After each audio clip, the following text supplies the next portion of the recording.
सभी लोगों के लिए है जो अपनी जिंदगी में कुछ बेहतर करना चाहते हैं और बड़ा करना चाहते हैं, और इन्हें पता भी है कि ये बड़ा और बेहतर सिर्फ और सिर्फ बिजनेस के अंदर होगा। तो आपके लिए ये वीडियो कमाल की होने वाली है। आइए बात करते हैं आगे। अब बिजनेस शुरू करना है तो आपके पास दो ऑप्शन है। पहला है ट्रेडिशनल बिजनेस और दूसरा है डायरेक्ट सेलिंग बिजनेस। नंबर 1, अगर ट्रेडिशनल बिजनेस करना है तो ऑफिस चाहिए और स्टाफ चाहिए। डायरेक्ट सेलिंग करना है तो ये होम बेस्ड बिजनेस है, कोई ऑफिस नहीं चाहिए, कोई स्टाफ नहीं चाहिए। ट्रेडिशनल बिजनेस करना है तो प्रोडक्ट का ह्यूज स्टॉक चाहिए, यानी इन्वेस्टमेंट। डायरेक्ट सेलिंग करना है तो बस छोटा सा स्टॉक चाहिए, सम स्टॉक। ट्रेडिशनल बिजनेस करना है तो इंफ्रास्ट्रक्चर चाहिए। डायरेक्ट सेलिंग करना है तो सिर्फ डेमो बैग चाहिए और मैजिक कॉर्नर चाहिए जहां प्रोडक्ट को आप डिस्प्ले करें। ट्रेडिशनल बिजनेस करना है ना तो रिलायबल वेंडर्स चाहिए, सप्लाई चेन मैनेजमेंट संभालने वाला पूरा स्टाफ चाहिए। लेकिन डायरेक्ट सेलिंग करना है ना तो चिंता मत कीजिए, कंपनी इसको मैनेज कर लेगी। ट्रेडिशनल करना है ना तो वर्किंग कैपिटल चाहिए। मेरी माँ बोलती है 3 तरीके का पैसा चाहिए। पहला इन्वेस्टमेंट स्टॉक के लिए, दूसरा इन्वेस्टमेंट मार्केट में घुमाने के लिए, तीसरा इन्वेस्टमेंट उसके बाद भी डूब जाए तो लगाने के लिए। सोचिए कितना वर्किंग कैपिटल चाहिए। लेकिन डायरेक्ट सेलिंग करना है तो सिर्फ ट्रैवल एंड ट्रेनिंग का खर्चा चाहिए। इतना खर्चा तो स्टूडेंट भी मैनेज कर लेंगे,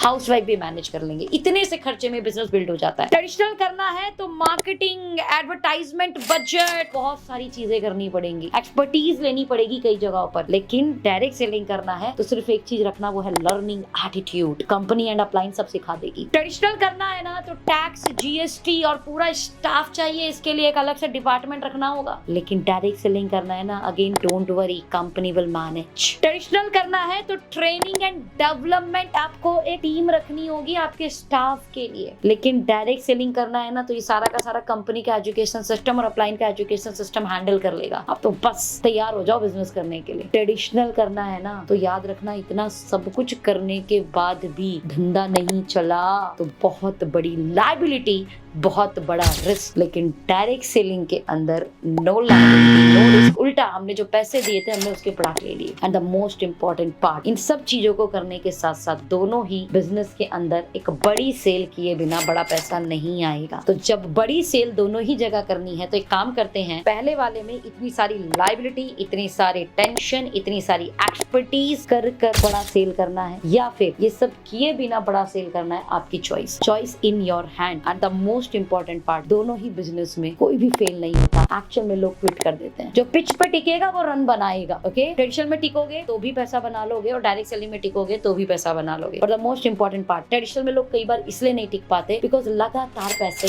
खर्च हो रहे हैं, इंफ्रा पे, स्टॉक पे, स्टाफ पे, और लगातार लोगों की लायबिलिटीज बढ़ती जा रही है। अगर वो सेल नहीं आती तो ऐसे केस में उन्हें लगता है कि यार इसको स्टॉप करो ताकि आगे की लायबिलिटी ना बने, अभी तक की जितनी भी लायबिलिटी है दैट्स ओके, इतना हैंडल कर लेंगे। लेकिन डायरेक्ट सेलिंग के अंदर क्योंकि कोई लायबिलिटी लगी ही नहीं है, पैसा कोई लगा ही नहीं है, तो क्विट करना बड़ा इजी हो। तो बस एक ही चीज बोलूंगी, डोंट क्विट। बड़ा करना है तो भले ट्रेडिशनल करो या डायरेक्ट सेलिंग, बट मैं बोलूं मेरे हिसाब से डायरेक्ट सेलिंग करो यार। नहीं लगे ना फिट करी, रंग चोखा ही चोखा।